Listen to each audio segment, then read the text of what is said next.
9 जून 2024 कर्नाटक के बेंगलुरु कामाक्षी पाल्या के इलाके से एक डिलीवरी बॉय सुबह सुबह गुजर रहा होता है कि तभी अचानक से उसकी नजर पास के ही नाले पर पड़ी। तब उसने देखा कि काफी सारे कुत्ते एक शख्स को नोच रहे हैं। ये देखकर उस डिलीवरी बॉय के तो होश उड़ गए। फिर उसने जल्दी से स्थानीय पुलिस को इन्फॉर्म किया। पुलिस मौका वारदात पे आती है और उस बॉडी को उठा के सबसे पहले हॉस्पिटल ले जाया जाता है। मृतक को देखकर पता चल रहा था कि उसकी उम्र लगभग 30 से 35 साल के बीच में रही होगी।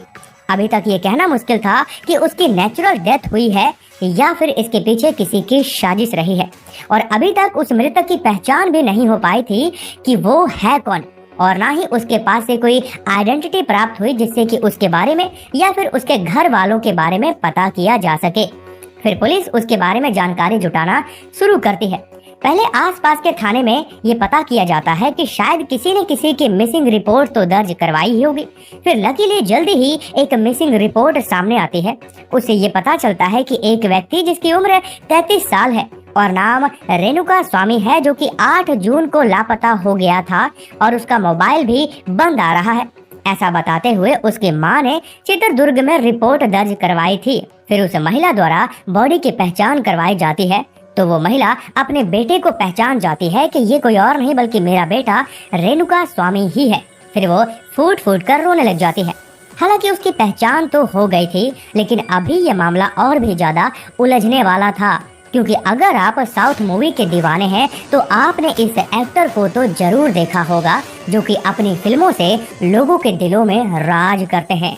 इनका नाम है दर्शन तोगोदीपा, जो कि साउथ के जाने माने एक्टर में से एक हैं, जिनकी सच्चाई जानने के बाद आज आप सभी को बहुत ही ज्यादा हैरानी होने वाली है, क्योंकि रियल लाइफ में हीरो कहलाने वाले दर्शन तोगोदीपा सुपरस्टार आज के समय में रियल लाइफ के विलन बन चुके हैं। तो फिर रेणुका स्वामी, जो कि हम सभी की तरह एक आम इंसान थे, तो इतने बड़े सेलिब्रिटी के साथ उसका क्या कनेक्शन हो सकता है? यकीन मानो इसके पीछे की सच्चाई और जो वजह निकल के आती है वो आप सभी के होश उड़ा देगी। तो फिर आओ हर बार की तरह मिल करके शुरू से शुरू करते हैं और जानते हैं एक सुपर डुपर फिल्म स्टार की डार्क रियलिटी। तो अब जैसा कि मैंने आपको बताया कि रेणुका स्वामी, जो हम सब की तरह ही एक आम इंसान था, जो कि फार्मेसी की शॉप पर काम करके अपना गुजारा किया करता था, और इसीलिए पुलिस वालों को फिलहाल अभी तक ये केस बिल्कुल नॉर्मल केस की तरह ही लग रहा था, जो कि आए दिन हम सभी को देखने को मिलता ही रहता है।